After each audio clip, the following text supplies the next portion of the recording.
नमस्ते दोस्तों, मेरा नाम स्मृति है और आज हम नाग पंचमी की चर्चा लेकर उपस्थित हुए हैं। दोस्तों, नाग पंचमी का त्यौहार सावन मास के शुक्ल पक्ष के पंचमी तिथि को मनाई जाती है। ये नाग पंचमी आखिर होता क्या है, लोग इतनी श्रद्धा से उनकी क्यों पूजा पाठ करते हैं? जिस नाग को देखकर हम लोग डर जाते हैं, जिसका नाम सुनते ही अंदर भयभीत हो जाते हैं, उसी नाग की पूजा हम लोग इस नाग पंचमी को बड़ी श्रद्धा से करते हैं। इसके पीछे का कारण क्या है, आज हम इन्हीं सभी बातों की चर्चा लेकर के आए हैं। सांप हमारे खेतों की रखवाली करता है, इसी वजह से उसे क्षेत्रपाल भी कहा जाता है।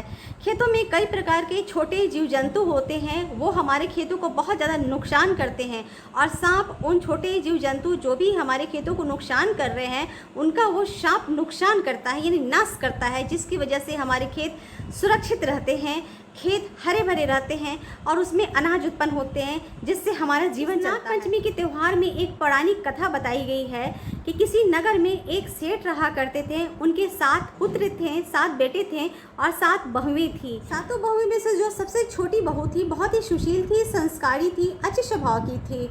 एक दिन बड़ी बहू ने सभी बहुओं को बुलाया और कहा कि चलो घर लिपने के लिए जंगल से मिट्टी लेकर के आते हैं। सभी बहुएं ने हामी भरी और सभी लोग खुरपी लेकर के या टोकरी लेकर के जंगल की ओर चल पड़ते हैं। जंगल पहुंचते ही उन लोग जैसे ही खुरपी से मिट्टी खोदना प्रारंभ करते ही हैं कि उसके तुरंत बाद ही एक सर्प बाहर निकलता है, जिसको देखते ही सभी लोग कांप जाते हैं, डरने लगते हैं। यह देख करके दौड़ करके जो बड़ी बहू होती है, उनके हाथ में एक खुरपी हुआ रहता है। उस खुरपी से सर्प को जैसे ही मारने के लिए दौड़ती है, वैसे ही उनकी छोटी बहू जो थी तुरंत उनके सामने आती और कहती है कि दीदी आप इसको मत मारो, ये तो बेचारा निरपराध है, इसने क्या अपराध किया है जिसकी वजह से आप इसे मार रही है, आप इसे मत मारो। छोटी बहू के रिक्वेस्ट करने पर बड़ी बहू सांप को छोड़ देती है। उसके बाद उन लोग मिट्टी खोदना प्रारंभ कर देते हैं और जब मिट्टी एकत्रित हो जाती है तो उन लोग टोकरी में भरकर घर वापस जा रहे होते हैं। छोटी बहू जब सांप को देखती है कि वो अभी तक कोने में बैठे हुए हैं, तो वो सांप के पास जाती है और बोली कि भैया आप मेरा इंतज़ार करना, हम अभी तुरंत घर से आपके लिए दूध लेकर के आ रहे हैं, आप मेरा बैठ के यही इंतज़ार करना। उसके बाद छोटी बहू भी उन लोगों के साथ घर चल देती है। घर जाती ही उन लोग काम काज में लग जाते हैं और छोटी बहू भूल जाती है कि उसने सांप से भी किसी प्रकार का कोई वादा किया था। जैसे ही सुबह होता है दूसरा दिन, तो छोटी बहू को अचानक से याद आता है और वो दौड़ करके दूध ले करके सांप के पास जाती है। तो सांप उसको देख करके बहुत ही गुस्सा करने लगता है और फुफकारने लगता है। यह देख करके छोटी बहू उसके सामने माफ़ी मांगने लगती है, क्षमा मांगने लगती है कि भैया मुझे माफ़ कर दो, मुझसे भूल हो गई है, मैं भूल गई थी, इस वजह से मैं आपके लिए दूध लेकर नहीं आई, लेकिन अभी तक आप मेरे इंतज़ार में बैठे हुए हो, भैया मुझे माफ़ कर दो। यह सुनकर सांप जो है ना, वो उसका सारा गुस्सा शांत हो जाता है और भैया शब्द सुनकर यह कहता है कि बहन तुमने मुझे भाई बोला है, इस वजह से मैं तुम्हारा भाई हुआ और तुम मेरी बहन हुई, मैं तुम्हारी हमेशा रक्षा करूंगा। सावन का महीना था। सेठ की जो बड़ी 6 बहुएं थी, उन लोग मायके जाने के लिए तैयारी कर रही होती हैं, क्योंकि उन लोग के मायके से बुलावा आया हुआ था और उनके मायके में उनके भाई थे।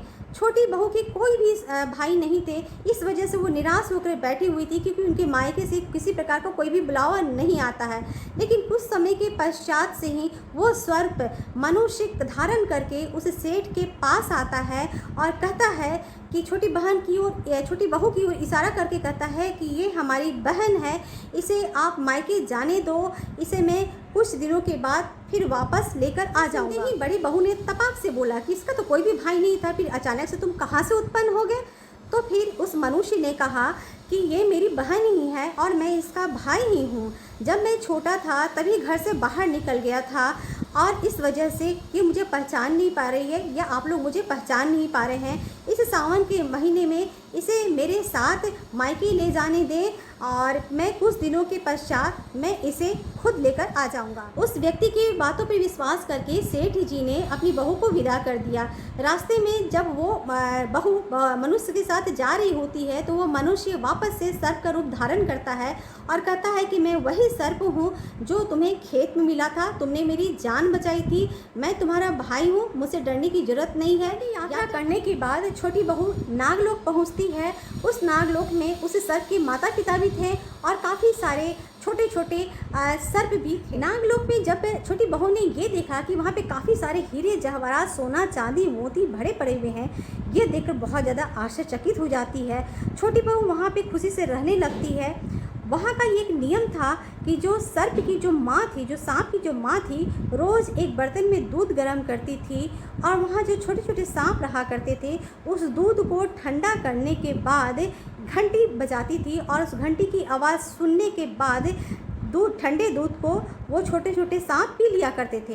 एक दिन जो सांप की माँ थी दूध गर्म कर रही होती है और किसी वजह से उसे बाहर जाना होता है, तो वो छोटी बहू को पुकारती है और कहती है कि मैं अभी जा रही हूँ, दूध जैसे ही ठंडा हो जाएगा तुम घंटी बजाना, घंटी की आवाज़ सुनने के बाद सांप जो है ना आएंगे और दूध पी करके चले जाएंगे। सर्प की माँ के जाते ही जिस बर्तन में दूध रखा हुआ था वो आग के ऊपर रखा हुआ था, उस आग के ऊपर से दूध को उतारती है और नीचे ठंडा होने के लिए रखती है, लेकिन गलती से तभी उससे घंटी बज जाता है और घंटी की आवाज़ सुनते ही जितने छोटे छोटे सांप थे वो जल्दी से उस बर्तन की ओर दौड़ते हैं और दूध पीना स्टार्ट कर देते हैं। दूध पीते हुए उसके पूरे जितने हैं मुंह जलने लगते हैं और उन लोग झुलस जाते हैं। छोटे छोटे सांपों को मुंह झुलसने के बाद सांपों में बहुत ज़्यादा क्रोध आ जाता है और छोटी बहू को डसने के लिए उन लोग दौड़ते हैं, लेकिन उसी वक्त उसकी माँ भी आ जाती है और जो भाई रूपी सर्प था वो भी आ जाता है।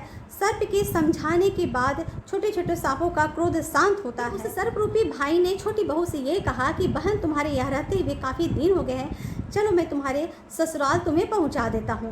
फिर उसके बाद उस छोटी बहू के साथ उस भाई ने साथ में हीरा जवाहरात, सोना चांदी वस्त्र आभूषण लेकर के साथ में उसके ससुराल जाता है और ससुराल में जो बड़ी बहू होती है ये सब देख करके जल भून बड़ी बहू इतना अधिक जल भून गई थी कि वो बहू से छोटी बहू से कहती है कि तुम्हारा भाई यदि इतना ही अधिक धनवान है तो घर सफाई करने के लिए क्यों नहीं सोना का झाड़ू ला करके देता है। तो यह सुन कर के जो मनुष्य था वो वहाँ से चला जाता है और थोड़ी देर के बाद वहाँ आता है और छोटी बहू के लिए सोने का झाड़ू लाता है और साथ में हीरे जवाहरात और मणि से रचित गले का खूबसूरत सा हार भी छोटी बहू के लिए लाता है। इस अद्भुत हीरो का हार की प्रशंसा उस नगर के पूरे नगरवासियों में फैल गई थी और ये इतना अधिक फैल गई थी कि उस नगर में के जो राजा रहा करते थे उनकी जो रानी थी यह बात उन तक पहुंचती है और राजा से वो ये कहती है कि मुझे वो हीरो का हार चाहिए किसी भी कीमत पर। रानी की बात सुनकर के राजा ने अपने मंत्री को बुलवाया और कहा कि सेठ के घर जाओ, उसकी बहू एवं सेठ को बुला करके लाओ और साथ में मणि हीरा से जो रचित हीरो का हार है उसे ले करके आओ। मंत्री उसके घर जाते हैं, सेठ जी के घर जाते हैं और बोलते हैं कि राजा ने उन्हें उस अद्भुत हार को लेकर के बुलवाया है। यह सुन करके जो छोटी बहू होती है काफ़ी ज़्यादा दुखी हो जाती है, निराश हो जाती है, परेशान होती है और अपने भाई को याद करने लगती है।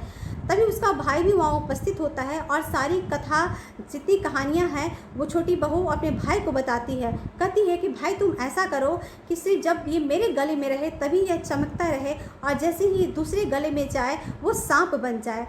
उसके बाद उस भाई ने उसे तथास्तु दरबार पहुँचते ही जो रानी थी बहुत ज़्यादा खुश होती है उस हीरे के हार को देख करके और कहती है कि ये हार अब मेरा है, इस हार को मुझे दे दो। छोटी बहू उस हार को रानी को दे दी होती है।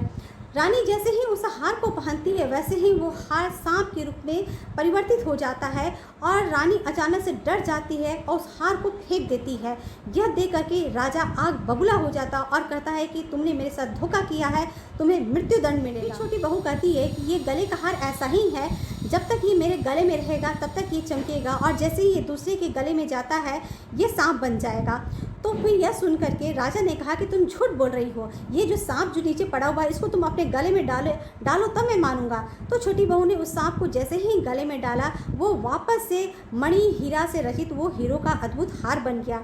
यह देख करके राजा को विश्वास हो गया कि उन्होंने उसके साथ चीटिंग नहीं की है और राजा खुशी खुशी विदा करते वक्त और भी काफ़ी सारे धन दान देकर उसे विदा किया। वो बहू हीरो का हार लेकर के और ढेर सारे उपहार लेकर के घर वापस आती है तो बड़ी बहू देख करके काफ़ी ज़्यादा जल भुन जाती है और इस जल भुनने के बाद उसके पति से उसकी ढेर सारी शिकायतें करती है और कहती है कि न जाने कौन से इसकी ज़िंदगी में इसका भाई आया हुआ है और ढेर सारा सोना चांदी इसे दे जाता है। यह सुनते ही उसके पति ने जैसे ही उस पर हाथ उठाना स्टार्ट किया, यानी छोटी बहू पे जैसे ही हाथ उठाना स्टार्ट किया, वैसे ही उसका सर्परूपी जो मनुष्य है, यानी जो उसका भाई है, उसके सामने उपस्थित होता है और बताता है कि मैं वही सर्प हूँ जो उस जंगल में मिला था और आप मुझे मारने के लिए दौड़ी थी, और ये छोटी जो बहू है इसने मुझे बचाया भी, इसने मुझे भाई कहा और तब से ये मेरी बहन बन गई। फिर उस सर्परूपी मनुष्य ने वापस से सर्प का रूप धारण किया और यह बताया कि देखो मैं वही सर्प हूँ जो जंगल में मिला था।